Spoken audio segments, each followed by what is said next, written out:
The Magic of Kaly D. What comes to your mind when you hear the word magic? Fairies, goblins, witches and wizards? Surprise, surprise, surprise. This story has none of that. It's all about a little green toy known as Kaly D. What's a Kaly D, you might ask? Let's find out. For that, we have to start from the very beginning. Sagar was a little boy who lived with his eye in a small house near a paint factory. His eye had a job at the factory, and before that, his Baba had worked there too. 4-year-old Sagar was named after the ocean. His 5th birthday was only a month away, and I had promised him a grand party.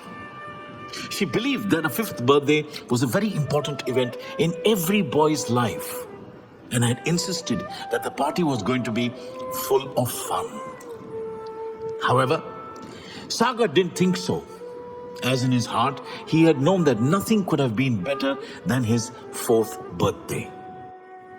Sagar's Baba had been sick and was in hospital for several months. Every evening after work, I would take Sagar to the hospital to visit him. They would spend most of the evening by his bedside until it was time to go home. The doctors had told I that Baba did not have long to live. This made I very sad. Although Sagar didn't like the hospital too much, he went there every day without complaining. His 4th birthday had been celebrated there, and even though there had been no cake and no friends, the day had been very, very memorable for Sagar. On that day, he had received the best gift of all, his Kaly D, given to him by his Baba. Sagar remembered clearly how Baba had handed it to him. At first, he wasn't sure what it was.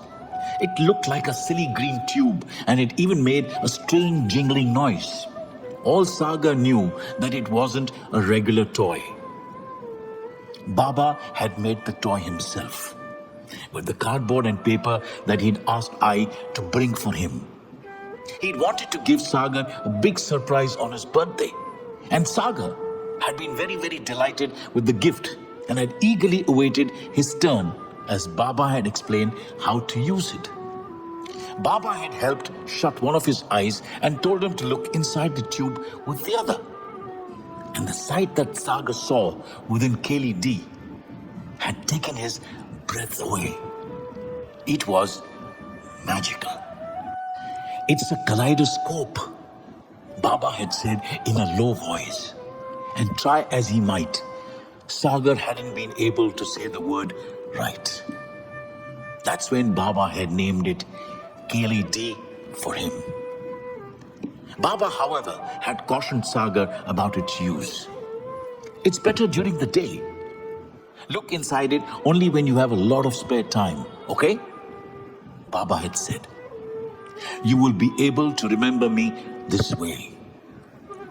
Sagar had not understood what Baba had meant, but had kept those last words close to his heart.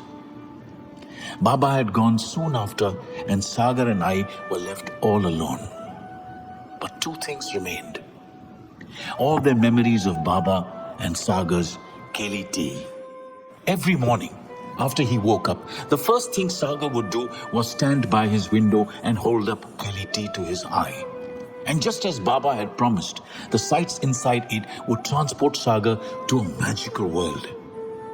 Once he'd seen a dinosaur, his tooth being brushed in circles by a yellow toothbrush, which had made him laugh. Another time, there had been crazy umbrellas going round and round under square raindrops, which had made him twirl around as well. Once he'd even seen some purple grass on which acrobats danced with outstretched arms.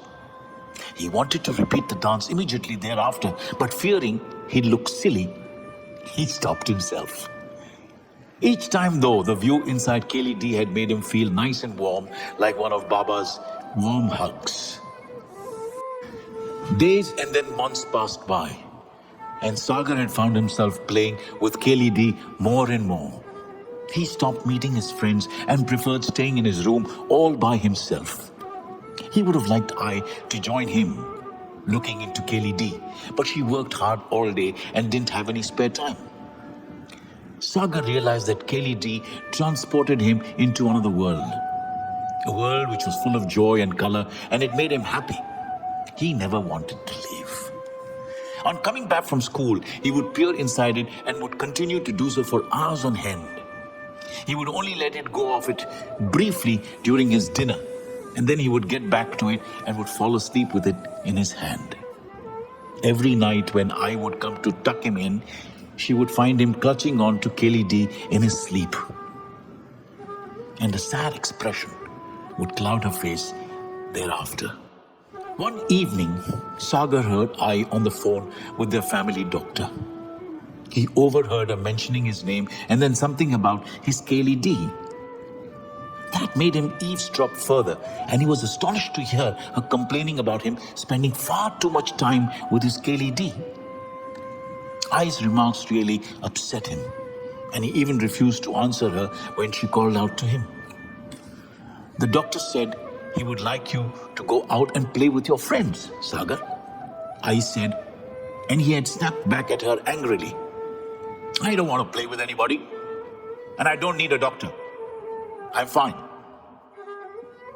He was aware that I had been worried about him, but couldn't understand why she wanted him to play with his friends and not his Kaly D.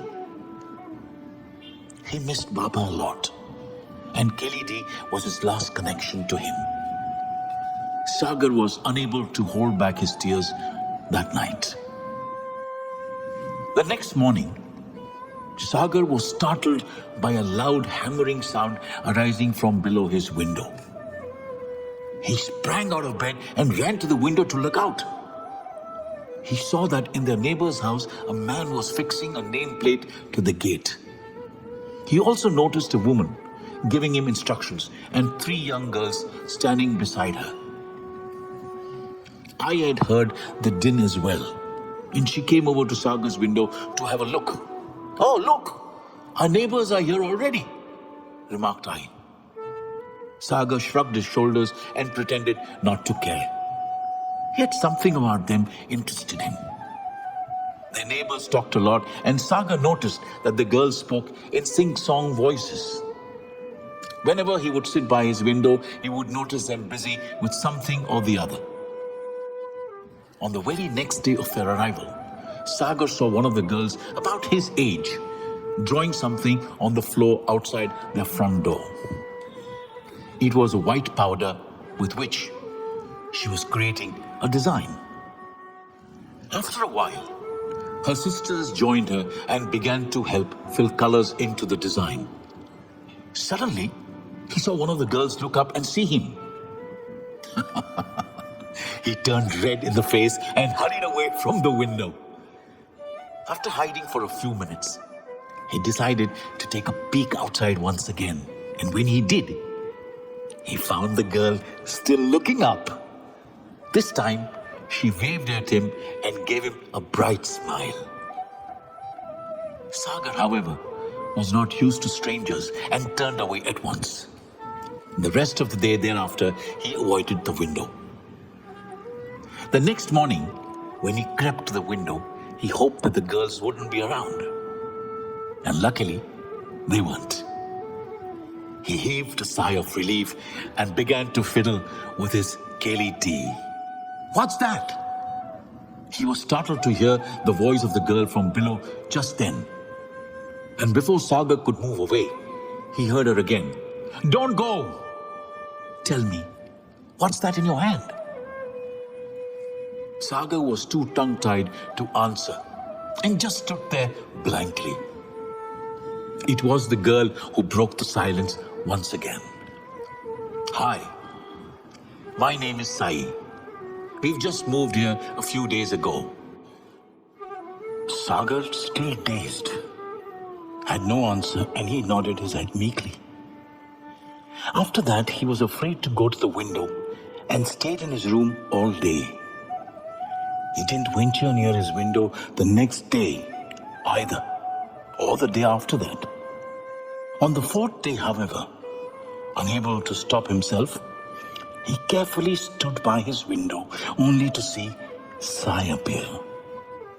She carried a tray filled with small bowls, then put the tray down and began making designs as she had done the last time. Sagar wasn't sure if she would talk to him as she seemed busy, so he began to play with his Kaly D. But just as he was about to place it on his eye, he heard her speak to him over her half-finished design. "Isn't that a kaleidoscope?" she asked brightly. This time Sagar had prepared himself and blurted out a quick, "Yes." And Saee pointed to a freshly made design on the floor. "The designs in it are supposed to be just like my rangoli here, aren't they?" she asked, but didn't wait for him to answer before continuing. "Come over to our house. Bring your kaleidoscope. We could try out one of its designs for my rangoli." "Let's go to their house. I would like to get to know our neighbors too," said Ai from behind. She had been listening to the conversation the whole time. Sagar had no time to disagree, and a while later found himself held by his hand and led to their neighbor's house. Then, within a few moments, Ai and Sagar were at Saee's doorstep. To his surprise, he found everyone in the neighbor's home warm and friendly. And soon he was surrounded by the girls, each one wanting to take a look inside Kaly D, while I chatted with Saee's mother. At first, Sagar didn't feel comfortable parting with his Kaly D, and he looked hesitatingly towards Ai. In return, she nodded approvingly and gestured that it was all right to give Kaly D to the girls. "It's okay, Sagar. You must share your toy," Ai said, and soon enough, the girls took turns to look inside his Kaly D. Saee and her sisters were very excited with all that they saw inside Kaly D. This pleased Sagar very much. "Oh, wow! I can see sliced strawberries growing up and down, and they're being gobbled by an egg," laughed Saee, turning Kaly D towards the sun to get a better look. Then Sagar took a look inside it and he corrected her shyly. "I think that is the egg that is gobbling up the strawberries." And they all laughed, including I and Saee's mother. A while later, Saee decided to copy the same design in her rangoli, and all the children helped her fill the colors in it. Later that night, as Sagar put his Kaly D, he remembered Baba and gave a sad sigh. Then with sleepy eyes, he looked inside Kaly D once again. His last thoughts before falling asleep were of Baba's face, smiling and waving.